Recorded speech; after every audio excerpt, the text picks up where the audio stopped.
നമ്മളുടെ ഒരുമിച്ചുള്ള ധ്യാനത്തിനായി സങ്കീർത്തനങ്ങൾ 15 1 മുതൽ 3 വരെയുള്ള വാക്യങ്ങൾ.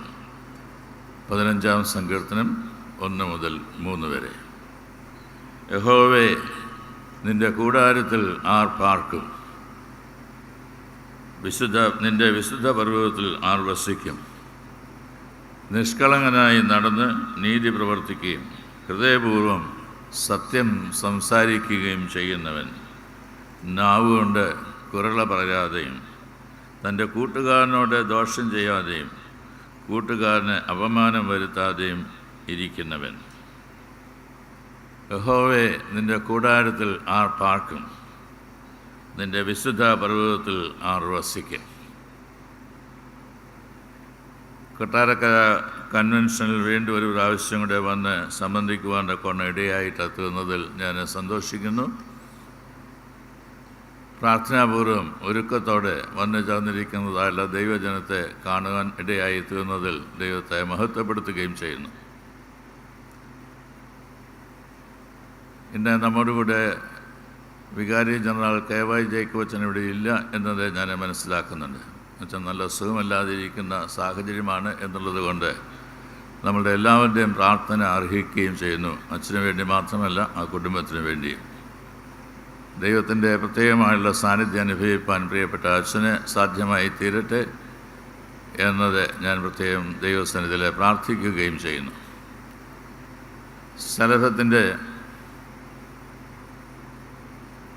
ഫൗണ്ടേഷൻ സ്റ്റോൺ ഇടുന്നതിനായിട്ട് വന്നതായിട്ടുള്ള അവസരത്തിലാണ് പ്രിയപ്പെട്ട അച്ഛനെ കാണുന്നതും അച്ഛനെ കേൾക്കുന്നതിനും എനിക്ക് ഇടയായിട്ടെത്തുന്നത്. അന്ന് വൈകിട്ടാണ് അച്ഛൻ ക്രിസ്ത്യൻ മെഡിക്കൽ കോളേജ് വെല്ലൂരിലേക്ക് പോകുന്നതിനിടയായിട്ടെത്തിയിരിക്കുകയും തുടർന്നുള്ളതായുള്ള ഈ ദിവസങ്ങളിലൂടെ പ്രയാസകരമായുള്ള ജീവിത സാഹചര്യങ്ങളിലൂടെ കടന്നു പോവുകയും ചെയ്യുന്നത്. ദൈവത്തിൻ്റെ പ്രത്യേകമായുള്ള സാന്നിധ്യം അനുഭവിപ്പാൻ പ്രിയപ്പെട്ട അച്ഛനെയും ഭവനത്തിലുള്ള എല്ലാ പ്രിയപ്പെട്ടവരെയും ദൈവം തമ്പുരാൻ സംഗതിയാക്കട്ടെ എന്നത് പ്രത്യേകമായിട്ട് പ്രാർത്ഥിക്കുന്നു. യഹോവേ, നിന്റെ കൂടാരത്തിൽ ആർ പാർക്കും? നിന്റെ വിശുദ്ധ പർവ്വതത്തിൽ ആർ വസിക്കും?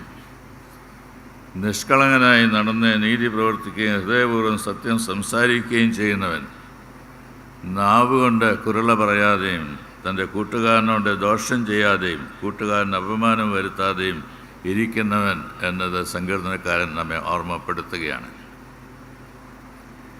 എങ്ങനെയാണ് നമ്മളുടെ ജീവിതം മഹത്വകരമാക്കി തീർക്കുവാൻ കഴിയുന്നത് എന്നുള്ള ചോദ്യമാണ് ഇന്ന് പൊതുവായിട്ട് ചോദിക്കുന്നതിനായിട്ട് ഞാൻ ആഗ്രഹിക്കുന്നത്. എങ്ങനെയാണ് നമ്മളുടെ ജീവിതം മഹത്വകരമാക്കി തീർക്കുവാനായിട്ട് കഴിയുന്നത്?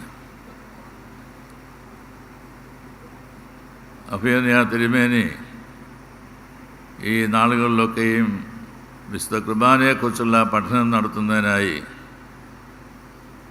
ഈ ഭദ്രാസനത്തെയും ഇടവകളെയും പ്രത്യേകമായിട്ട് നയിച്ചുകൊണ്ടിരിക്കുകയാണ് എന്നത് എനിക്കറിയാം. വിശുദ്ധ കുർബാന അനുരഞ്ജനത്തിൻ്റെ ആഘോഷം എന്നുള്ളതായുള്ള വിഷയമാണ് ഈ ദിവസങ്ങൾ പ്രത്യേകമായിട്ട് പഠിക്കുവാനായിട്ട് താല്പര്യപ്പെടുന്നത് എന്നത് മനസ്സിലാക്കുന്നു. അനുരഞ്ജനം എന്നുള്ളതായുള്ള വാക്ക്, റെക്കൺസിലിയേഷൻ എന്നുള്ളതായുള്ള വാക്ക് സാധ്യമായിട്ട് തീരുന്നതിന് 2 പ്രധാനപ്പെട്ടതായുള്ള ഘടകങ്ങളുണ്ട്. ഒന്ന് forget, 2 forgive. Forget and forgive എങ്കിൽ മാത്രമേ റെക്കൺസിലിയേഷൻ സാധ്യമായിട്ട് തീരുകയുള്ളൂ. ദൈവം തൻ്റെ പുത്രനും നമ്മുടെ രക്ഷിതാവുമായുള്ള യേശുക്രിസ്തുവിനെ ഈ ലോകത്തിലേക്ക് അയച്ചത് ദൈവത്തിൽ നിന്ന് അകന്നു പോയതായുള്ള മനുഷ്യനെ ദൈവത്തോട് അടുപ്പിക്കുന്നതിന് വേണ്ടിയിട്ടാണ്. ഒരു അനുരഞ്ജനം സാധ്യമാക്കി തീർക്കുന്നതിന് വേണ്ടിയിട്ടാണ്. പാപത്താൽ അകന്നു പോയതായിട്ടുള്ള മനുഷ്യന്, പാപമില്ലാത്തവൻ നമ്മുടെ പാപത്തെ എല്ലാം തന്നെ ചുമലിലേറ്റ് കാൽവരി ക്രൂശിൽ പരമയാഗമായിട്ട് തീർന്നതിലൂടെ എങ്ങനെയാണ് ദൈവജനത്തെ എല്ലാം ദൈവത്തോടെ നിരപ്പിക്കുവാനായിട്ട് കഴിയുന്നത് എന്നതാണ് കർത്താവിൻ്റെ ജീവിതത്തിലൂടെ നമുക്ക് കാണിച്ചു തന്നത്. ക്രിസ്തുയേശുവിലുള്ള ഭാവം തന്നെ നിങ്ങളിലും ഉണ്ടായിരിക്കട്ടെ എന്ന് വിശുദ്ധ പൗലോസ് ഫിലിപ്പിയർക്ക് എഴുതിയ ലേഖനത്തിലൂടെ നമ്മെ പ്രബോധിപ്പിക്കുന്നതായിട്ടുള്ള അവസരം. കർത്താവായ യേശുക്രിസ്തുവിൻ്റെ ജനനം മുതലുള്ളതായിട്ടുള്ള അനുഭവങ്ങളെല്ലാം നമ്മുടെ മുമ്പിലേക്ക് വരച്ചു കാട്ടുകയാണ്. എങ്ങനെയാണ് ദൈവത്തിൽ നിന്ന് അകന്നതായുള്ള മനുഷ്യൻ, മനുഷ്യനിൽ നിന്ന് അകന്നതായുള്ള മനുഷ്യൻ, ഇവരെല്ലാം ഒരു അനുരഞ്ജനത്തിലേക്ക് നയിക്കുവാൻ കോണം സാധ്യമായിട്ട് തീരുന്നത്. 2 ഘടകങ്ങൾ ഞാൻ നിങ്ങളുടെ ശ്രദ്ധയിലേക്ക് കൊണ്ടുവന്നു. ഒന്ന്, ഫൊർഗീവ്, ക്ഷമിക്കുന്നതിനായിട്ട് സാധിക്കണം. 2, ഫൊർഗെറ്റ്, മറക്കുന്നതിനായിട്ട് സാധിക്കണം. എളുപ്പത്തിൽ പറയാവുന്ന 2 വാക്കുകളാണെങ്കിൽ തന്നെയും ജീവിതത്തിൽ പാലിക്കുവാൻ വളരെ വിഷമമായിട്ടുള്ള 2 ഘടകങ്ങളാണ്. എങ്ങനെയാണ് ക്ഷമിക്കുവാനായിട്ട് കഴിയുന്നത്? വേറൊരു രീതിയിൽ ചോദിച്ചാൽ, എന്നാണ് ഏറ്റവും അവസാനമായി ആരോടെങ്കിലും ഞാൻ നിന്നോട് ക്ഷമിച്ചിരിക്കുന്നു എന്ന് പറയുവാൻ കോണം നമുക്ക് സാധ്യമായിട്ടെത്തുന്നത്? അത് കണ്ടെത്താൻ വലിയ വിഷമമാണ്. എന്നാണ് അവസാനമായി ആരെങ്കിലും ഒരാളോട് ഞാൻ നിന്നോട് ക്ഷമിച്ചിരിക്കുന്നു എന്ന് പറയുന്നതിനായി നമ്മളുടെ ജീവിതത്തിൽ സാധ്യമായിട്ടെത്തുന്നത്?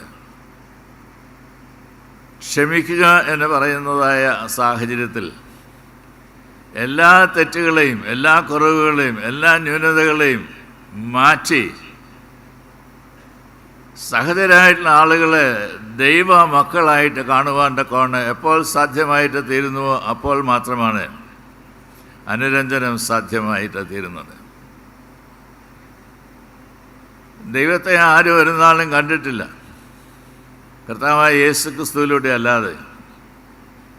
ഞാൻ തന്നെ വഴിയും സത്യവും ജീവനുമാകുന്നു എന്ന് പറഞ്ഞതായുള്ള കർത്താവായ യേശുക്രിസ്തു ഈ ലോകത്തിൽ ജീവിച്ചതായുള്ള സാഹചര്യങ്ങളൊക്കെ എങ്ങനെയാണ് ഒരു മനുഷ്യൻ ഈ ലോകത്തിൽ ജീവിക്കേണ്ടത് എന്നത് വരച്ചു കാട്ടുകയായിരുന്നു.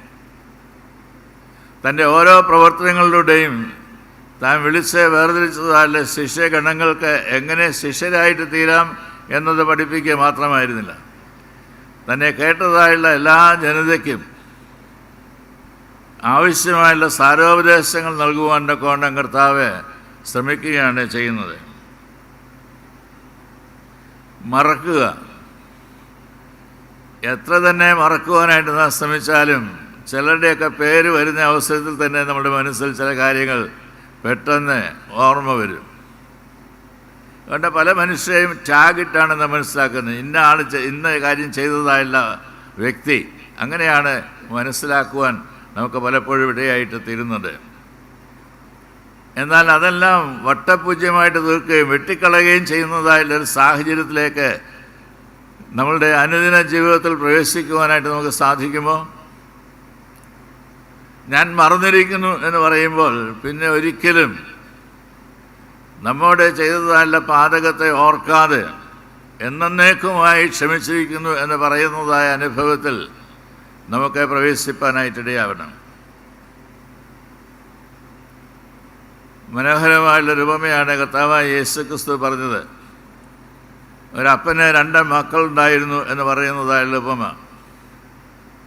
ഇളയ മകൻ തൻ്റെ അവകാശമെല്ലാം വാങ്ങി തനിക്ക് ഇഷ്ടമുള്ള പോലെയൊക്കെ ജീവിക്കുന്നതിനായിട്ട്, സ്വാതന്ത്ര്യം അനുഭവിക്കുന്നതിനായിട്ട് താല്പര്യപ്പെട്ടതായില്ല മനുഷ്യൻ.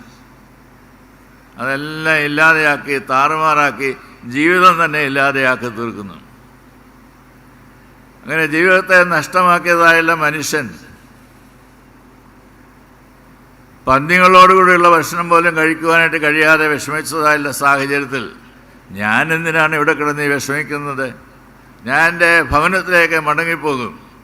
എൻ്റെ പിതാവിൻ്റെ സന്നിധിയിൽ എന്തുമാത്രം ആളുകളാണ് ജോലി ചെയ്യുന്നത്, അവർക്ക് ആഹാരം ലഭിക്കുന്നത്, ആഹാരം കഴിച്ച് മിച്ചം വരുന്നത്, ഇതെല്ലാം ഓർക്കുന്നതായുള്ള മനുഷ്യൻ പറയാണ്, ഞാനിവിടെ നിന്ന് എഴുന്നേൽക്കും, ഞാൻ എൻ്റെ ഭവനത്തിലേക്ക് പോകും. മകനെ ദൂരത്തു നിന്ന് കാണുന്നതായുള്ള അവസരത്തിൽ തന്നെ അപ്പൻ ഓടി വരികയാണ്. ഇതൊന്നും അറിയാതെ മകൻ പറയുന്നുണ്ട്, അപ്പാ ഞാൻ നിന്നോടും സ്വർഗത്തോടും പാപം ചെയ്തിരിക്കുന്നു, നിന്റെ മകനെന്ന് വിളിപ്പാൻ ഞാൻ യോഗ്യനല്ല. ജീവിതത്തിൽ ചെയ്തതായുള്ള തെറ്റിനെക്കുറിച്ച് ഏറ്റുപറയുന്നതായുള്ളൊരു മനുഷ്യൻ, പശ്ചാത്താപമുള്ളതായുള്ളൊരു മനുഷ്യൻ, ആ മനുഷ്യൻ മടങ്ങി ഭവനത്തിലേക്ക് വരുന്നതായുള്ള അവസരത്തിൽ ഈ വാക്കുകളൊന്നും കേൾക്കുന്നതിനല്ല പിതാവിൻ്റെ താല്പര്യം. പിതാവ് സകലത് മറന്ന് അവനെ കെട്ടിപ്പിടിച്ച് ആലിംഗനം ചെയ്ത് സ്വന്തം മകനെ പോലെ സ്വീകരിക്കുന്നതായിട്ടുള്ള സ്നേഹമാണ് പ്രകടിപ്പിക്കുന്നത്. അപ്പം ഞാൻ നിന്നോടും സ്വർഗത്തോടും പാപം ചെയ്തിരിക്കുന്നു. അപ്പനത് കേട്ടോ ഇല്ലയോ എന്ന് തന്നെ എനിക്ക് സംശയമുണ്ട്. കേൾക്കേണ്ട ആവശ്യമില്ല, കാരണം അതൊന്നുമല്ല തൻ്റെ പ്രേരക ശക്തി എന്ന് പറയുന്നത്. ഈ മകൻ മരിച്ചവനായിരുന്നു, അവനിന്ന് ജീവിക്കുന്നു. ഇതാണ് എൻ്റെ കാര്യം. മരണാവസ്ഥയിൽ നിന്ന് ജീവനിലേക്ക് പ്രവേശിക്കുവാൻ കൊണ്ട് ഇടയായി തീർന്നതാൽ ഒരുവനെ യാതൊരു കരാറും കൂടാതെ, യാതൊരു പ്രതിഫലവും കൂടാതെ സ്വന്തമായിട്ട് സ്വീകരിക്കുവാൻ കൊണ്ട് താല്പര്യപ്പെടുന്നതായാലൊരു പിതാവ് ഓടിച്ചെന്നവനെ കെട്ടിപ്പിടിക്കുകയാണ്. ഉടനെ തന്നെ വീട്ടിലേക്ക് ഓർഡർ നൽകുന്നുണ്ട്. അവൻ്റെ കാലിലിടുവാൻ ചെരുപ്പ് വേണം, വിരലിലിടുവാൻ മോതിരം വേണം, അവന് പുതിയ ഡ്രസ്സ് വേണം, അവന് നല്ല ഒരു സദ്യ ഉണ്ടാക്കണം, എല്ലാവരും സന്തോഷിപ്പാനിടയാവട്ടെ. ഇന്ന് സ്വർഗം സന്തോഷിക്കുന്നതായിട്ട് ദിവസമാണ്. ഇത് പിതാവിൻ്റെ സന്തോഷം മാത്രമല്ല, ഈ വീടിൻ്റെ സന്തോഷം മാത്രമല്ല, ഈ ഒരു ഭൂതലത്തിൻ്റേതായിട്ടുള്ള, ഈ ഭൂമിയുടേതായിട്ടുള്ളൊരു സന്തോഷമാണ്. ലെറ്റ് us റിജോയ്സ്, ആഘോഷിക്കുവാനായിട്ടിടയായിട്ട് തീരട്ടെ എന്ന് പറയുന്നതായിട്ടുള്ള അവസരം. അനുരഞ്ജനത്തിന് ആഘോഷം അപ്രകാരമുള്ളൊരു ആഘോഷമായിട്ട് തീരണം. ഒരിക്കൽ കളഞ്ഞു പോയിരുന്നു, നഷ്ടപ്പെട്ടു പോയിരുന്നു, മരിച്ചു പോയിരുന്നു. എന്നാൽ മരിച്ചവനായിട്ട് അവനിതാ ജീവിക്കുന്നു. അവനെ ഞാൻ സ്വീകരിക്കും, അവൻ എൻ്റേതാണ് എന്നെ പറയുന്നതായുള്ള ഒരു അപ്പൻ്റെ ഹൃദയത്തെയാണ് കർത്താവെ വരച്ചു കാട്ടുവാനായിട്ട് ശ്രമിക്കുന്നത്. അനുരഞ്ജനത്തിൻ്റേതായുള്ള ആഘോഷത്തിലൂടെ വിശുദ്ധ കുർബാന എൻ്റെ എന്ന് മനസ്സിലാക്കുവാനായിട്ട് ചേർന്ന് വന്നിരിക്കുന്നതായുള്ള വിശ്വാസികളെ, ഈ വിശുദ്ധ കുർബാന എൻ്റെ എന്ന് മനസ്സിലാക്കുവാൻ കാൽവറി ക്രൂശിലേക്ക് കണ്ണുകൾ ഉയർത്തിയിട്ടല്ലാതെ നമുക്ക് സാധിക്കുകയില്ല. തൻ്റെ പാപനിമിത്തമല്ല, നമ്മളുടെ പാപനിമിത്തമാണ് കാൽവറി ക്രൂശിൽ യാഗമായിട്ട് തീരുന്നത്. തൻ്റെ തെറ്റുകൊണ്ടല്ല, തൻ്റെ ജീവിതത്തിൽ ഒരു ന്യൂനതയുമില്ല. എന്നാൽ എന്നെ അയച്ചതായുള്ള പിതാവിൻ്റെ ഇഷ്ടം ഞാൻ നിറവേറ്റണം. അതാണ് മകൻ്റെ ആഗ്രഹം. പിതാവിൻ്റെ ഇഷ്ടം ജീവിതത്തിൽ നിറവേറുവാൻ തന്നെ തന്നെ നൽകിക്കൊടുത്തതിൻ്റെ ഫലമായി ശരീരം മുറിക്കുകയാണ്, രക്തമൊഴുക്കുകയാണ്, മരണമടയുകയാണ്. ഇതെല്ലാം അതിൻ്റെ ഭാഗമാണ്. ശരീരം മുറിക്കുവാൻ, രക്തമൊഴുക്കുവാൻ, ജീവനെ നൽകുവാൻ എല്ലാം ഇടയായി തീരുന്നതായുള്ള കുരിശിനെ കാൽവരി ക്രൂശിൽ ഉയർത്തിക്കൊണ്ടാണ് എന്താണ് കുർബാനയുടെ അർത്ഥം എന്ന് പഠിപ്പിക്കുവാൻ ദൈവം തമ്പുരാൻ താല്പര്യപ്പെടുന്നത്. ഇതെൻ്റെ ശരീരം, ഇതെൻ്റെ രക്തം, ഇതെൻ്റെ ജീവൻ എന്നെ പറയുവാനിടയായി തീരുന്നതായിട്ടുള്ള സാഹചര്യം ഇത് ജീവിതത്തിൽ അനുഭവിപ്പാനായിട്ടിടയായിട്ട് തീരുന്നുണ്ടോ? എന്നെ കേൾക്കുന്നതായുള്ള മാതാക്കളെ, നിങ്ങളുടെ ഗർഭത്തിൽ ഉരുവായ ഓരോ ശിശുവും ഗർഭസ്ഥ ശിശുവായിട്ട് വളർന്നുകൊണ്ടിരുന്നതായുള്ള അവസരത്തിൽ മുഴുവൻ നിങ്ങൾ ആ പൈതലിനൊരു കുർബാനയായിട്ട് തീരുകയായിരുന്നു. സമ്മതിച്ചാലും സമ്മതിച്ചില്ലെങ്കിലും നിങ്ങൾ കഴിക്കുന്നതായുള്ള ആഹാരം കുഞ്ഞിൻ്റെ ആഹാരമാണ്. ഇത് എൻ്റെ ശരീരം, ഇത് എൻ്റെ രക്തം, ഇത് എൻ്റെ ജീവൻ. ഞാൻ എൻ്റെ ജീവനെ തന്നെ നീ ജീവനുള്ള ശിശുവായിട്ട് തീരുന്നതിനായിട്ട് അനുവദിക്കുന്നു. എൻ്റെ ശരീരം മുറിച്ച് നിൻ്റെ ശരീരത്തെ വളർത്തിക്കൊണ്ടുവരാൻ ഞാൻ ആഗ്രഹിക്കുന്നു. എൻ്റെ രക്തമൊഴുക്കി നിൻ്റെ ശരീരത്തിൻ്റെ രക്തമായി തീരുവാനായിട്ട് ഞാൻ താല്പര്യപ്പെടുന്നു. ഇതാണ് വിശുദ്ധ കുർബാനയുടെ അർത്ഥം എന്ന് പറയുന്നത്. അതുകൊണ്ട് ഓരോ വിശുദ്ധ കുർബാന ശുശ്രൂഷയിലും ചേർന്ന് വരുന്നതായ അവസരത്തിൽ ദൈവസന്നിധിയിൽ ഈ മർമ്മപ്രധാനമായിട്ടുള്ള രഹസ്യത്തെ ഓർക്കുവാനായിട്ടിടയായിട്ട് തീരണം. യഹോവേ, നിന്റെ കൂടാരത്തിൽ ആർ പാർക്കും? എവിടെയാണ് നിൻ്റെ സന്നിധിയിൽ ഞങ്ങൾക്ക് ചേർന്ന് വരുവാനായിട്ട് കഴിയുന്നത്? നിഷ്കളങ്കനായിട്ട് നടന്ന് നീതി പ്രവർത്തിക്കുകയും ഹൃദയപൂർവ്വം സത്യം സംസാരിക്കുകയും ചെയ്യുന്നവൻ. കർത്താവായ യേശുക്രിസ്തു ഗിരിപ്രഭാഷണത്തിലൂടെ നമ്മോട് പറഞ്ഞിട്ടുണ്ട്, ഹൃദയശുദ്ധിയുള്ളവർ ഭാഗ്യവാന്മാർ, അവ ദൈവത്തെ കാണും. സൗമ്യതയുള്ളവർ ഭാഗ്യവാന്മാർ, അവ ഭൂമിയെ അവകാശമാക്കും. ഇതാണ് ദൈവം നമുക്ക് നൽകിയിരിക്കുന്നതായുള്ള വാഗ്ദാനങ്ങൾ. ഹൃദയശുദ്ധിയോടുകൂടി അല്ലാതെ ദൈവത്തെ കാണാനായിട്ട് കഴിയുകയില്ല. ഹൃദയശുദ്ധിയോടെ ദൈവത്തിൻ്റെ സ്ഥലത്തിൽ ജീവിപ്പാനായിട്ട് ആഗ്രഹിക്കുന്നതായിട്ട് നമുക്ക് നമ്മുടെ ജീവിതത്തിലെ കുറവുകളെ, തെറ്റുകളെ, പാപങ്ങളെയൊക്കെ ദൂരത്താക്കുന്നതിനായിട്ട് സാധിക്കണം. അതിനു വേണ്ടിയിട്ടാണ് കർത്താവ് കാൽവരി ക്രൂശിൽ പരമയാഗമായിട്ട് തീർന്നത് എന്നത് മനസ്സിലാക്കുവാനായിട്ട് ഇടയാകണം. കാൽവരി ക്രൂശിൽ പരമയാഗമായിട്ട് തീർന്നതായുള്ള കർത്താവ്, ഞാൻ വരുവോളം ഇത് എൻ്റെ ഓർമ്മയ്ക്കായി ചെയ്യുവീൻ എന്നാണ് പറഞ്ഞത്. ഞാൻ വരുവോളം ഇതെൻ്റെ ഓർമ്മയ്ക്കായി നിങ്ങൾ ചെയ്യുവീൻ. വിശുദ്ധ കുർബാനയിൽ സംബന്ധിപ്പാൻ ഓരോ ഞായറാഴ്ചയും നാം ചേർന്ന് വരുന്നതായുള്ള സാഹചര്യത്തിലെല്ലാം കർത്താവ് തന്നെ തന്നെ സന്നിഹിതനാക്കി നമ്മോട് ഈ വാക്യങ്ങളൊക്കെ പറയുകയാണ്. കർത്താവാണ് ഈ വാക്യങ്ങൾ നമ്മോട് പറയുന്നത്. കർത്താവിൻ്റെ വാക്കുകൾ കേൾക്കുവാനായിട്ടാണ് നാം ചേർന്ന് വരുന്നത്. തലഫലമായിട്ട് എന്താണ് സംഭവിക്കുന്നത്? നാം കർത്താവിലും കർത്താവ് നമ്മിലുമായിരിക്കുന്ന അഭേദ്യമായിട്ടുള്ളൊരു ആത്മബന്ധത്തിലേക്ക് പ്രവേശിക്കുകയാണ്. എന്നിൽ വസിപ്പീൻ, ഞാൻ നിങ്ങളിലും വസിക്കും. എന്നിൽ വസിച്ചിട്ടില്ലാതെ ഒരു കൊമ്പനെ കായ്പാൻ കഴിയുകയില്ല. എന്നെ പിരിഞ്ഞ് നിങ്ങൾക്കൊന്നും ചെയ്യുവാൻ കഴിയുകയില്ല. എന്നെ പിരിഞ്ഞ് നിങ്ങൾക്കൊന്നും ചെയ്യുവാനായിട്ട് കഴിയുകയില്ല.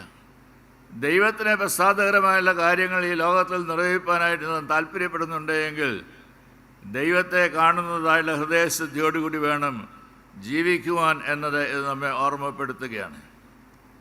ഓരോ ഞായറാഴ്ചയും ദേവാലയത്തിൽ വന്ന വിശുദ്ധ കുർബാനയിൽ പങ്കെടുക്കുന്നതായുള്ള നമുക്ക് കർത്താവുമായുള്ളൊരു ആത്മബന്ധം സ്ഥാപിക്കുവാനായിട്ടിടയായിട്ട് തീരുമ്പോൾ നമ്മളെല്ലാവരും തന്നെ പുതുതാക്കപ്പെടുകയാണ്. ഒരുവൻ ക്രിസ്തുവിലായാൽ അവൻ പുതിയ സൃഷ്ടിയാകുന്നു. പഴയത് കഴിഞ്ഞുപോയി, സകലതും പുതുതായിട്ട് തീർന്നിരിക്കുന്നു. റീക്രിയേഷനാണ് നടക്കുന്നത്. റീക്രിയേഷൻ നമ്മെ വീണ്ടും ഉടച്ച് വാർക്കുകയാണ്. എന്തിന്? കർത്താവിൻ്റെ സ്ഥാനാപതികളായിട്ട് ഈ ലോകത്തിൽ ജീവിക്കുവാൻ തക്കവണ്ണം. നാം ദേവാലയത്തിൽ ചേർന്ന് വരുന്നത്, കൂടാരത്തിൽ ചേർന്ന് വരുന്നത് ദൈവത്തെ കാണുന്നതിനായിട്ട് മാത്രമല്ല, ദൈവം ഈ ലോകത്തിൽ നൽകിയിരിക്കുന്നതായുള്ള സഹചരായിട്ടുള്ള ആളുകളെയും കാണുന്നതിന് വേണ്ടിയിട്ടാണ്. അന്യോന്യമുള്ളതായുള്ള ബന്ധം, കൂട്ടായ്മ എന്ന് നാം പറയുന്നത് വളരെ പ്രാധാന്യം അറിയിക്കുന്നതായുള്ള ഒന്നാണ്.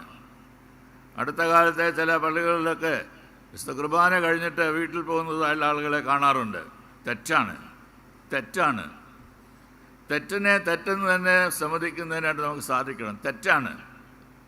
നമ്മോട് കൂടെ ആരാധനയിൽ സംബന്ധിച്ചതായുള്ള ആളുകളെ കണ്ട് മനസ്സിലാക്കി അവരുടെ പ്രയാസങ്ങളെയൊക്കെ കേട്ട് ഈ ലോകത്തിൽ ജീവിക്കുവാനായിട്ട് നമുക്ക് കഴിയുന്നില്ല എങ്കിൽ ഞാൻ ദൈവത്തെ കണ്ടു എന്ന് പറയുന്നതിൽ യാതൊരു അർത്ഥവുമില്ല. ദൈവവുമായുള്ള സംസർഗം അനുഭവിക്കുന്നു എന്ന് പറയുന്നതിൽ യാതൊരു അർത്ഥവുമില്ല. അനുരഞ്ജനത്തിൻ്റെ നിരപ്പിൻ്റേതായുള്ള ശുശ്രൂഷ കൂടാതെ വിശുദ്ധ കുർബാന പൂർത്തീകരിക്കാൻ നമുക്ക് സാധിക്കുകയില്ല. ഒരിക്കൽ നമ്മളുടെ അലക്സാണ്ടർ മാർത്തമ്മ മെത്രാപ്പോലിത്ത തിരുമേനി CSI CNI മാർത്തമ്മ യൂണിയൻ്റെ ആഘോഷങ്ങൾക്കായി കൽക്കട്ടയിൽ വന്നതായ അവസരത്തിൽ സെൻറ്റ് പോൾസ് കത്തീഡ്രൽ വെച്ച് CNI ഓർഡറിൽ ഒരു വിശുദ്ധ കുർബാന ശുശ്രൂഷ ക്രമീകരിച്ചിരുന്നു. തിരുമേനി കോസ് സെലിബ്രൻ്റാണ്. മറ്റവരോട് കൂടെ നിന്ന് കുർബാന അനുഷ്ഠിക്കുന്നതായുള്ള അവസരമാണ്. തിരുമേനി അവിടെ വന്നതായുള്ള അവസ്ഥയിൽ പെട്ടെന്ന് ആ ലിറ്റേജി കുർബാനയുടെ ക്രമം എടുത്ത് നോക്കിയതായുള്ള അവസരത്തിൽ പ്രകാരം ചോദിച്ചു, ഇതിനകത്ത് അനുരഞ്ജനത്തിൻ്റേതായുള്ളൊരു ശുശ്രൂഷയില്ലല്ലോ, കയ്യസ്വരിയുടേതായുള്ളൊരു സ്ഥാനമില്ലല്ലോ, എന്താണ് ഇങ്ങനെ സംഭവിച്ചത്? അവർക്ക് അപ്പോഴാണ് തെറ്റ് മനസ്സിലായത്. ഉടനെ തന്നെ കറക്റ്റ് ചെയ്തു. അങ്ങനെ കറക്റ്റ് ചെയ്തതായുള്ള ലിറ്റേജിയോട് കൂടിയാണ് അന്നത്തെ കുർബാന അനുഷ്ഠിക്കുന്നതിനിടയായിട്ട് എത്തുന്നത്. നമുക്ക് അന്യോന്യം കൈ ചേർത്ത് പിടിക്കുവാനായിട്ട് സാധിക്കുന്നില്ല എങ്കിൽ, അന്യോന്യം ഉൾക്കൊള്ളുവാനായിട്ട് സാധിക്കുന്നില്ല എങ്കിൽ ദൈവത്തോട് ചേർന്ന് നിൽക്കുവാൻ പ്രയാസമാണ് എന്ന് നമ്മെ ഓർമ്മിപ്പിക്കുന്നതായിട്ടുള്ള കാര്യങ്ങളാണിത്. അതുകൊണ്ട് ദൈവത്തിൻ്റെ സ്ഥലത്തിൽ ചേർന്ന് വരുന്നതായിട്ടുള്ള ദൈവജനം കർത്താവുമായുള്ള സംസർഗം അനുഭവിക്കുക മാത്രമല്ല, പിന്നെ അന്യോന്യമുള്ള കൂട്ടായ്മ അനുഭവിക്കുന്നതിനായിട്ടും ഇടയായിട്ട് തീരണം. നീ കണ്ടിട്ടുള്ളതിൻ്റെ സഹോദരനെ സ്നേഹിക്കുവാനായിട്ട് നിനക്ക് കഴിയുന്നില്ല എങ്കിൽ നീ കണ്ടിട്ടില്ലാത്ത ദൈവത്തെ എങ്ങനെ ആരാധിക്കുവാനായിട്ട് കഴിയും, സ്നേഹിക്കുവാനായിട്ട് കഴിയും? ദൈവത്തെ സ്നേഹിക്കുന്നു എന്ന് പറയുന്നതിൻ്റെ അർത്ഥമില്ല. എന്നോട് കർത്താവേ കർത്താവേ എന്ന് പറയുന്ന ഏവനുമല്ല, സ്വർഗസ്ഥനായ എൻ്റെ പിതാവിൻ്റെ ഇഷ്ടം ചെയ്യുന്നതിനാണ് ദൈവരാജ്യത്തിൽ പ്രവേശിക്കുന്നതെന്ന് കർത്താവ് തന്നെ നമ്മോട് പറഞ്ഞിട്ടുണ്ട്. എന്നെ കേൾക്കുന്നതായുള്ള ദൈവജനമേ, ഇന്ന് നാം വസിക്കുന്നതായുള്ള ഈ ലോകത്തെ നാം പരിശോധിക്കുന്നതായുള്ള അവസരത്തിൽ വെറുപ്പും വിദ്വേഷവും നിറഞ്ഞതായുള്ളൊരു ലോകത്തിലാണ് നാം ജീവിക്കുന്നത് എന്നത് മനസ്സിലാക്കാം. വെറുപ്പും വിദ്വേഷവും നിറഞ്ഞതായുള്ളൊരു ലോകം, എങ്ങനെയാണ് ഈ ലോകത്തിൽ ജീവിക്കുവാനായിട്ട് കഴിയുന്നത്? കഴിഞ്ഞ ക്രിസ്മസിൻ്റേതായുള്ള നാളുകളിൽ ക്രിസ്മസിൻ്റേതായുള്ള എല്ലാ അലങ്കാരങ്ങളും എല്ലാം അടിച്ച് മാറ്റി തട്ടിക്കൂട്ടി തീയിടുവാനായിട്ട് ശ്രമിച്ചതായുള്ള ഒരു കൂട്ടം ആൾക്കാരെ നാം കണ്ടതാണല്ലോ. ക്രിസ്മസിൻ്റേതായുള്ള ആഘോഷങ്ങൾക്കായിട്ട് ഒരുമിച്ച് കൂടി വന്നതായുള്ള ആളുകളെ, അവിടെ നിന്ന് പറഞ്ഞു വിട്ടതായുള്ള ആളുകളെ നാം കാണുകയുണ്ടായി. വഴിയോരത്ത് നിന്ന് ക്രിസ്മസിൻ്റെ സാന്റക്ലോസിൻ്റെ തൊപ്പി വിൽക്കുന്നതായുള്ള കുറേ ആൾക്കാരെ കണ്ടതായുള്ള അവസരത്തിൽ നീ ഏത് നാട്ടുകാരനാണ് എന്ന് ചോദിക്കുകയും ഭാരതീയനാണെങ്കിൽ നിനക്കത് സാധിക്കുകയില്ല എന്ന് പറഞ്ഞ് അവനെ അവിടെ നിന്ന് എഴുന്നേൽപ്പിച്ച് വിടുകയും ചെയ്തതായുള്ള കാഴ്ചയെ നാം കാണുകയുണ്ടായി. ഏറ്റവും അടുത്ത സമയത്ത് ഛത്തീസ്ഗഡിൽ ഒരു ഭവനത്തിൽ പ്രാർത്ഥന നടക്കുന്നതായുള്ള സാഹചര്യത്തിൽ പ്രാർത്ഥനയ്ക്കായിട്ട് വന്നുകൂടിയതായുള്ള ജനത്തോട് സംസാരിച്ചുകൊണ്ടതായുള്ള മനുഷ്യനെ അവർ ബന്ധിച്ചു. സംഗതി വഷളാണ് എന്ന് മനസ്സിലാക്കിയ അവസരത്തിൽ തന്നെ അദ്ദേഹത്തിൻ്റെ ഭാര്യ ഓടിച്ചെന്ന് പോലീസ് സ്റ്റേഷനിൽ വിവരം പറഞ്ഞു. മണിക്കൂറോളം കാത്തിരുന്നിട്ടും അവരാരും ഒന്നും അനങ്ങിയില്ല. അവസാനം മടങ്ങി വന്നതായുള്ള അവസരത്തിൽ കാണുവാനായിട്ട് കഴിഞ്ഞതായുള്ള കാഴ്ച അദ്ദേഹത്തെ ബന്ധിച്ചിട്ട് അദ്ദേഹത്തെ ചാണകം തീറ്റുന്നതായുള്ള കാഴ്ചയാണ്. വെറുപ്പും വിദ്വേഷവും നിറഞ്ഞതായുള്ളൊരു ലോകത്തിൽ ജീവിക്കുന്നതായിട്ടുള്ള ദൈവത്തിൻ്റെ ജനം എങ്ങനെയാണ് മഹത്വകരമായുള്ള ഈ ലോകത്തിൽ ജീവിക്കുവാനായിട്ട് കഴിയുന്നത്? ഒരേ ഒരു മാർഗമേ കർത്താവ് നമുക്ക് നൽകിയിട്ടുള്ളൂ. കാൽവറി ക്രൂസിൻ്റേതായുള്ള മാർഗം, സ്നേഹത്തിൻ്റേതായുള്ള മാർഗം, സഹിഷ്ണുതയുടേതായുള്ള മാർഗം. അതുകൊണ്ടാണ് ഞാൻ ആദ്യം ഓർമ്മിപ്പിച്ചത്, ഹൃദയശുദ്ധിയുള്ളവർ ഭാഗ്യവാന്മാർ, അവർ ദൈവത്തെ കാണും. ദൈവത്തെ കാണുവാനായിട്ട് ഹൃദയത്തിൻ്റെ വെടിപ്പാണ് ആവശ്യമായിരിക്കുന്നത്. സൗമ്യതയുള്ള ഭാഗ്യവാന്മാർ, അവർ ഭൂമിയെ അവകാശമാക്കും. ഈ ഭൂമിയിൽ അവകാശികളായി ദൈവത്തിൻ്റെ മക്കളായിട്ട് ജീവിക്കുവാനായിട്ട് കഴിയണമെങ്കിൽ സൗമ്യതയോടുകൂടി സഹനത്തോടുകൂടി ജീവിക്കേണ്ടതായുള്ള ആവശ്യകത നമ്മെ ഓർമ്മിപ്പിക്കുകയാണ് ചെയ്യുന്നത്. സ്നേഹത്തിൻ്റെയും ക്ഷമയുടെയും കരുണയുടെയുമായിട്ടുള്ള മാർഗങ്ങൾ വെട്ടിത്തുറന്ന് കൊടുക്കുവാൻ്റെ കോണം വിളിക്കപ്പെട്ടിരിക്കുന്നതാണ് നാം എന്നത് ഓർക്കണം. തിരുമേനിയുടെ പറയുകയുണ്ടായി, we are different, we are different, we are different, created to create a difference എന്നത് തിരുമേനി നമ്മെ ഓർമ്മിപ്പിച്ചതായുള്ള വസ്തുതയാണ്. ഒരു വ്യത്യസ്തത ഈ ലോകത്തിൽ ഉളവാക്കുവാൻ്റെ കോണം, വ്യത്യാസമായിട്ടുള്ളത് സൃഷ്ടിക്കുവാൻ്റെ കോണം വിളിക്കപ്പെട്ടിരിക്കുന്നതായുള്ള ദൈവത്തിൻ്റെ ജനമാണ് ഞാനും നിങ്ങളും എന്നത് ഓർമ്മിപ്പിക്കുകയുണ്ടായി. ഫ്രിഡ്ജെഫ് നാൻസ് എന്ന് പറയുന്നതായുള്ള മനുഷ്യൻ നോർവേക്കാരനായിട്ടുള്ളൊരു മനുഷ്യനാണ്. 1861 മുതൽ ഈ ലോകത്തിൽ ജീവിച്ചതായുള്ളൊരു ശാസ്ത്രജ്ഞനാണ്, ഒരു നയതന്ത്രജ്ഞനാണ്, ഒരു ജീവകാരുണ്യ പ്രവർത്തകനാണ്. 1921-22 ക്ഷാമകാലത്ത് ലീഗ് ഓഫ് നേഷൻ്റെ അഭയാർത്ഥി കമ്മീഷണറായിട്ട് നിയമിക്കപ്പെട്ടതായുള്ള മനുഷ്യനാണ്, ഒരു ഉയർന്നതായുള്ള ഉദ്യോഗസ്ഥൻ. അദ്ദേഹം ലണ്ടനിലെ തെരുവീതിയിലൂടെ നടക്കുന്നതായുള്ള സാഹചര്യത്തിൽ വഴിയരികിൽ പട്ടിണി മൂലം തളർന്ന് കിടക്കുന്നതായുള്ള ഒരു പൈതലിനെ കാണുകയുണ്ടായി. തനിക്ക് തൻ്റെ കൂടെയുള്ള ആളുകളോട് പറയാമായിരുന്നു, നീ പോയി അവനെ എടുത്ത് നമ്മളുടെ സെൻറ്ററിൽ കൊണ്ടുപോയി രക്ഷ ചെയ്യുക എന്നത്. എന്നാൽ അദ്ദേഹം അങ്ങനെയല്ല ചെയ്തത്. അദ്ദേഹം കുനിഞ്ഞ് ആ മനുഷ്യനെ, ആ കുഞ്ഞിനെ പൊക്കി തൻ്റെ തോളിൽ ഏന്തി ആ കുഞ്ഞിനെ സംരക്ഷിക്കേണ്ടതായുള്ള സ്ഥാനത്തെ കൊണ്ടുചെന്ന് സംരക്ഷിക്കുവാൻ്റെ കോണം ശ്രമിക്കുകയാണ് ചെയ്യുന്നത്. പ്രിയരെ, മറ്റുള്ളവരുടെ കണ്ണുനീർ തുടയ്ക്കുവാനായിട്ട് നാം തുടങ്ങുന്നതായുള്ള അവസരത്തിൽ മാത്രമാണ് ജീവിതത്തിൻ്റെ അർത്ഥം എന്തെന്ന് മനസ്സിലാക്കുവാൻ നമുക്ക് ഇടയാകുന്നത്. ഞാനോ നിങ്ങളോ എന്നുള്ളതല്ല, ഇന്ന് ഞാൻ നാളെ നീ, ഏത് ജീവിത സാഹചര്യത്തിലേക്കും തള്ളപ്പെടുവാനായിട്ട് കഴിയുന്നതായിട്ടുള്ള മനുഷ്യരാണ് നാം എല്ലാവരും തന്നെ. ബലഹീനരാണ്, കുറവുള്ളവരാണ്. എന്നാൽ ഒരു മനുഷ്യൻ്റെ ജീവിതത്തിലെ കണ്ണുനീർ എന്തെന്ന് മനസ്സിലാക്കി അതൊന്ന് തുടയ്ക്കുവാനായിട്ട് താല്പര്യപ്പെടുന്നതായുള്ള ഒരു വ്യക്തിക്ക് മാത്രമേ ജീവിതത്തിൻ്റേതായുള്ള അർത്ഥം കണ്ടെത്തുവാനായിട്ട് സാധിക്കുകയുള്ളൂ എന്നത് ഓർക്കേണ്ടതാണ്. യഹോവേ, നിൻ്റെ കൂടാരത്തിൽ ആർ പാർക്കും? നിൻ്റെ വിശുദ്ധ പർവ്വതത്തിൽ ആർ വസിക്കും? നിഷ്കളങ്കനായി നടന്ന് നീതി പ്രവർത്തിക്കുകയും ഹൃദയപൂർവ്വം സത്യം സംസാരിക്കുകയും ചെയ്യുന്നവൻ എന്ന ഉത്തരം പറഞ്ഞുകൊണ്ടാണ് സങ്കീർത്തനക്കാരൻ ഈ സങ്കീർത്തനത്തിലേക്ക് പ്രവേശിക്കുന്നത്. എപ്രകാരം മറ്റുള്ളവരുടെ കണ്ണുനീർ തുടയ്ക്കുവാനായിട്ട് ഇടയായിത്തീരുന്ന സാഹചര്യങ്ങൾ നമ്മളുടെയൊക്കെ ജീവിതത്തിൽ ഉളവാകുവാനായിട്ട് കഴിയുമോ അപ്പോൾ മാത്രമാണ് ദൈവ സ്നേഹത്തെ പകർന്നു കൊടുക്കുവാൻ തക്കവണ്ണം മനുഷ്യ ജീവിതം രൂപാന്തരപ്പെടുന്നത് എന്നത് ഓർക്കേണ്ടതാണ്. ജോൺ 23-ാം മാർപ്പാപ്പ അദ്ദേഹം തൻ്റെ ഔദ്യോഗിക ജീവിതം നയിക്കുന്നതായുള്ള സാഹചര്യത്തിൽ റോമിലെ ഒരു ജയിൽ സന്ദർശിക്കുന്നതിനായിട്ട് പോവുകയുണ്ടായി. അവിടെ ജയിലിൽ ചെന്ന ആളുകളെയൊക്കെ കണ്ടതായിട്ടുള്ള അവസരത്തിൽ അദ്ദേഹം അവരോട് പറഞ്ഞത് പ്രകാരമാണ്, നിങ്ങൾക്ക് എന്നെ വന്ന് കാണുവാനായിട്ട് സാധിക്കുകയില്ല. അതുകൊണ്ടാണ് ഞാൻ താമസിക്കുന്നതായുള്ള വസതിയിൽ നിന്നിറങ്ങി നിങ്ങളുടെ ജയിലിലേക്ക് വന്ന് നിങ്ങളെ കാണുവാനായിട്ട് താല്പര്യപ്പെട്ടത് എന്നുള്ളതായിട്ടുള്ള വസ്തുത. അപ്പോൾ ഒരു തടവുകാരൻ ഇപ്രകാരം പറഞ്ഞു, ദൈവം ഇന്നും ജീവിക്കുന്നുവെന്നും ദൈവം ഇന്നും എന്നെ സ്നേഹിക്കുന്നുവെന്നും എനിക്ക് മനസ്സിലാക്കുവാൻ ഇടയായിത്തീർന്നതായുള്ളൊരു സന്ദർഭമാണ് അത് എന്നുള്ളത്. എപ്രകാരമാണ് നമ്മളുടെ ജീവിതം, എപ്രകാരമാണ് നമ്മളുടെ പെരുമാറ്റം, എപ്രകാരമാണ് നമ്മളുടെ പ്രവൃത്തി മറ്റുള്ളവർക്ക് ദൈവത്തെ കാണിച്ചു കൊടുക്കുവാൻ സഹായമായി തീരുന്നത് എന്നത് തിരിച്ചറിയുവാൻ കൊണ്ട് നമുക്കിടയാകണം. കഴിഞ്ഞ കാലഘട്ടത്തിൽ റോമൻ സമൂഹത്തിൻ്റെ തലപ്പനായിരുന്ന പോപ്പ് ഫ്രാൻസിസ് തൻ്റെ മോണ്ടി തേഴ്സ്ഡേയിലെ കാലുകഴുകൽ ശുശ്രൂഷയ്ക്കായിട്ടൊരുങ്ങിയതായുള്ള അവസരത്തിൽ വളരെയധികം പട്ടക്കാരെ ആഗ്രഹിച്ചു. ഇന്ന് എനിക്ക് ലഭിക്കുന്നതായുള്ളൊരു ചേണായിരിക്കും, എൻ്റെ കാലുകൾ കഴുകുന്നതായുള്ള അവസരമായിരിക്കും എന്നതൊക്കെ. എന്നാൽ അദ്ദേഹം ചെയ്തത് അങ്ങനെ ആയിരുന്നില്ല. അദ്ദേഹം ചെയ്തത് തടവിൽ പാർക്കുന്നതായുള്ള യുവതി യുവാക്കളെ വിളിച്ചു വരുത്തി അവരുടെ കാലുകൾ കഴുകി അത് ചുംബിച്ച് കൈകൾ കൂപ്പി അവരുടെ മുമ്പാകെ നിന്നതായുള്ള സാഹചര്യമാണ്.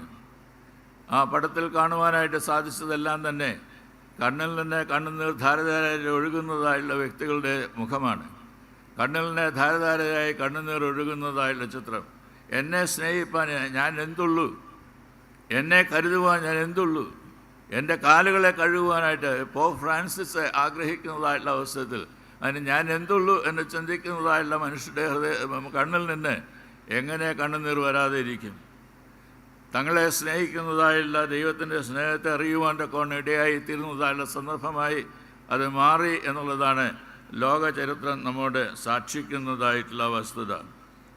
കാനഡക്കാരിയായിട്ടുള്ള പ്രീസി എന്നുള്ളതായുള്ളൊരു പെൺകുട്ടി, അവൾ ജീവിക്കുന്നതായുള്ള സാഹചര്യത്തിൽ അവളുടെ അമ്മ നേരത്തെ തന്നെ മരിച്ചുപോയി. അപ്പനോടൊന്നിച്ച് ജീവിക്കുകയാണ്. അപ്പൻ്റെ പേര് ഇർവിങ് എന്നാണ്. അപ്പനെ ഒരേ ഒരു സഹോദരൻ മാത്രമാണ്, റിച്ചാർഡ് എന്നാണ് അവൻ്റെ പേര്. ഒരിക്കൽ വൈകിട്ട് തീപ്പെട്ടി വാങ്ങിക്കുന്നതിനായി അടുത്തുള്ളതായുള്ള കടയിലേക്ക് ചെന്നതായുള്ള അവസരത്തിൽ പ്രീസിക്ക് കാണുവാനായിട്ടിടയായി തീർന്നത് തൻ്റെ അപ്പൻ്റെ സഹോദരനായുള്ള റിച്ചാർഡ് ആ കടയിൽ വന്നു എന്നുള്ളതാണ്. റിച്ചാർഡ് വീട്ടിലേക്ക് കടയിലേക്ക് വന്നതായുള്ള അവസരത്തിൽ തന്നെ കാണുകയും ഒന്ന് ചിരിക്കുകയും കുശലം പറയുകയും ഒക്കെ ചെയ്യുമെന്നാണ് ഈ പെൺകുട്ടി വിചാരിച്ചത്. അതൊന്നും നടന്നില്ല. വളരെ ഗൗരവത്തോടുകൂടി അതിൽ നടന്നതായുള്ളൊരു മനുഷ്യനാണ് റിച്ചാർഡിൽ കാണുവാനായിട്ട് സാധിച്ചത്. എന്നാൽ താൻ ആ കടയിൽ നിന്ന് ഇറങ്ങിപ്പോകുന്നതിന് മുമ്പായി റിച്ചാർഡ് കടയിലെ ഉടമസ്ഥനോട് പറയുന്നതായുള്ളൊരു സംഭാഷണം കേൾക്കുന്നതിനായിട്ട് അവൾക്കിടയായിട്ട് തീർന്നു. ആ സംഭാഷണത്തിൽ ഇപ്രകാരമാണ് പറയുന്നത്, ഇപ്പോൾ ക്രിസ്മസിൻ്റേതായുള്ള കാലഘട്ടമാണ്, ന്യൂ ഇയർ വരികയാണ്. എൻ്റെ വീട്ടിൽ ന്യൂ ഇയറിനൊരു ഭക്ഷണം ഉണ്ടാക്കുവാനായിട്ട് ആരും തന്നെ ഇല്ല. കാരണം എൻ്റെ ഭാര്യ മരിച്ചുപോയി. പിന്നെ ഞങ്ങളെ സഹായിക്കുന്നതായുള്ളൊരു പാചകക്കാരിയുണ്ട്. അവൾക്ക് അവളുടെ വീട്ടിൽ പോകണമെന്ന് ആവശ്യപ്പെട്ട അവസരത്തിൽ പൊയ്ക്കോളാനായിട്ട് ഞാൻ അനുവദിച്ചു. അതുകൊണ്ട് ഇന്ന് എൻ്റെ വീട്ടിൽ ഭക്ഷണം ഉണ്ടാക്കുന്നതിനായിട്ട് ആരുമില്ല എന്നെ പറഞ്ഞതായുള്ള വാക്കുകൾ അവൾ കേൾക്കുകയാണ്. അത് തൻ്റെ മനസ്സിൽ ഇങ്ങനെ തങ്ങി നിന്നു. അവൾ വീട്ടിൽ ചെന്നതായുള്ള അവസരത്തിലും ഇതേ ഓർമ്മ തന്നെ അവളുടെ മനസ്സിലേക്ക് വന്നു. തൻ്റെ ഫാദറിൻ്റെ സഹോദരനായുള്ള റിച്ചാർഡിൻ്റെ വീട്ടിൽ ഭക്ഷണം ഉണ്ടാക്കുവാനായിട്ട് ആരുമില്ലല്ലോ. അവളൊരു കാര്യം തീരുമാനിച്ചു.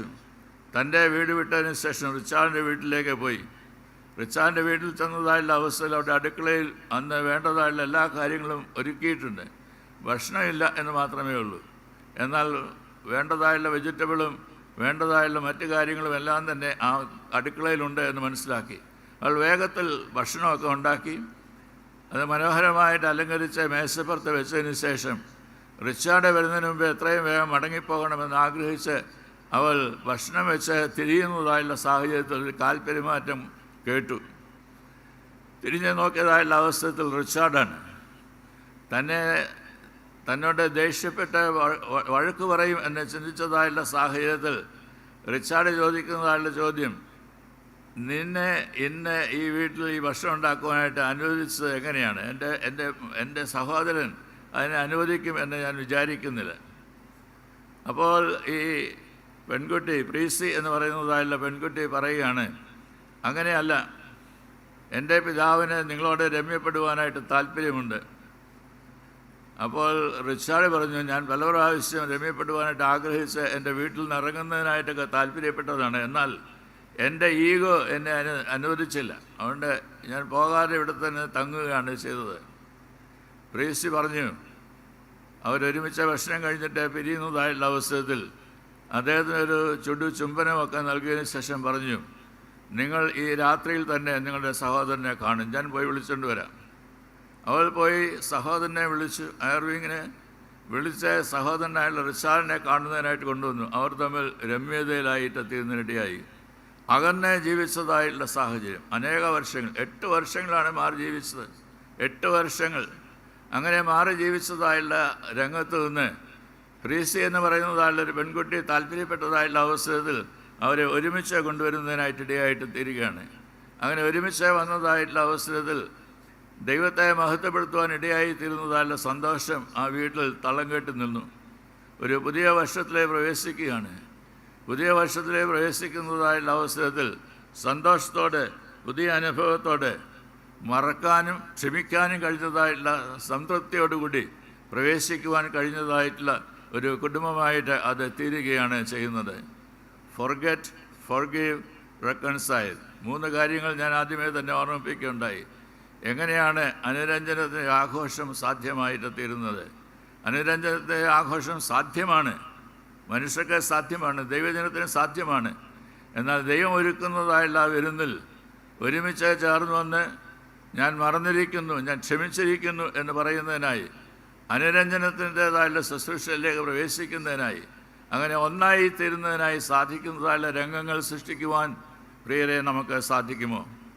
എന്നെ കേൾക്കുന്നതായുള്ള ജനം ഓരോരോ സാഹചര്യങ്ങളിൽ അന്യോന്യം സംസാരിക്കാതെ അകന്നെ ജീവിക്കുന്നതായുള്ള സന്ദർഭവും സാഹചര്യങ്ങളൊക്കെ ഉണ്ട് എന്നത് എനിക്ക് മനസ്സിലാക്കാം.